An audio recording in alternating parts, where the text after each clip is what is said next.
stranger dwells with you in your land, you shall not mistreat him. The stranger who dwells among you shall be to you as one born among you, and you shall love him as yourself, for you were strangers in the land of Egypt. I am the Lord your God. This speaks as to what our attitude should be toward immigrants, people who come to this country. As we all did at one point, our ancestors did, our attitude should never be, we don't want any more strangers. There are some churches that don't want new people. They're like, no, we like all the people we have. It's fine. It's really comfortable this way. I don't want to have to look for a parking place longer. I don't want, I want my seat. I want it my way. I'm comfortable with it. And some of us are that way with our country. We realize that the demographics of Orange County, for instance, are going so that if you're not Hispanic in a few years, you're definitely going to be a minority. Now, how does that make you feel? Does it cause you to feel like moving out? Does it cause you to go, let's see, where are the white people living? Or does it cause you to go, this is great. This is an opportunity. What a mission field. I'm so happy that if the Hispanic community is growing, I'm so glad we have ministry to Hispanics. We have people who speak Spanish, who reach out to them, who minister to them. We're ahead of the game. Or do we go, boy, I don't know, it's just so, I feel like a foreigner in my own land. Well, good, you are a foreigner in your land. I don't care who you are and how long you've been here. We're all just visiting this planet. We're all immigrants. And it's so important for us to remember that somebody who's new today, well, you were new once. How would you want to be treated?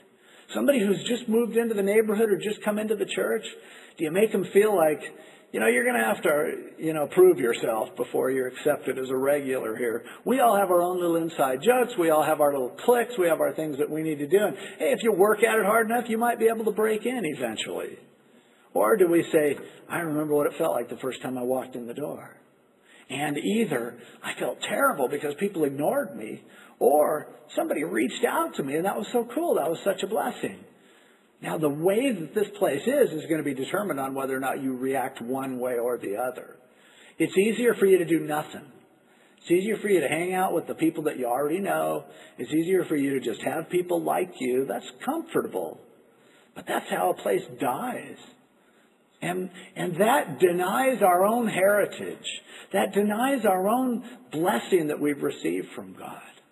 So we need to have a heart of saying, I hope we get some really different people in here. I'd love to get some people coming here who are so different. Maybe they barely speak English, and we could start teaching them English while we're ministering the gospel to them. Maybe they dress a little funnier than us.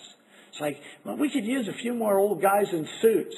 We could use a few punkers, or we could use a few... Yeah, we could. Absolutely.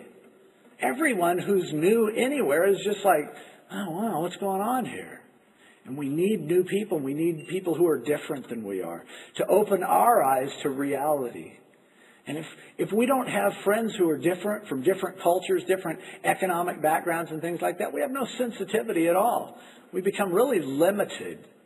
If we don't even know anyone who doesn't know where their next meal is going to come from, or we don't even know anyone who barely speaks English, or we don't even know anyone who is struggling with their family and it's all falling apart, or we don't even have any friends that are single mom trying to raise a bunch of kids.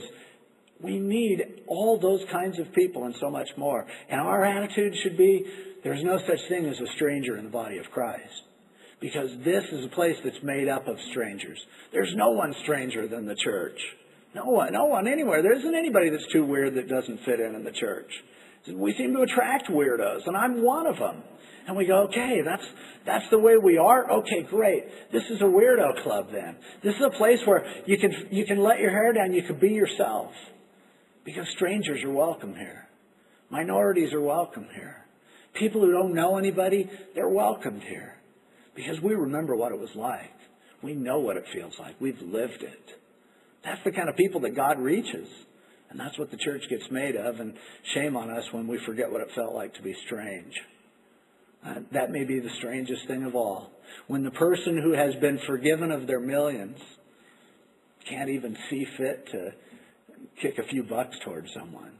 That's when we've really lost it.